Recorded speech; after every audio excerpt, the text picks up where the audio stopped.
Yokluğun bana bir dert, varlığınsa bir nimet. İster sev ister terk et, bu gönül hep sevecek.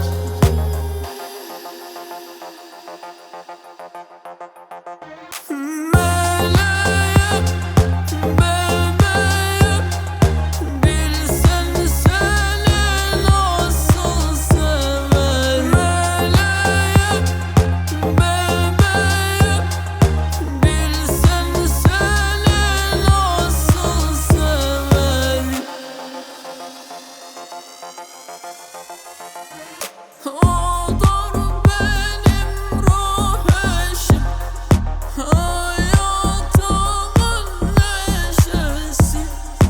O yoksa ben kimsesiz, kalırdım ben kimsesiz.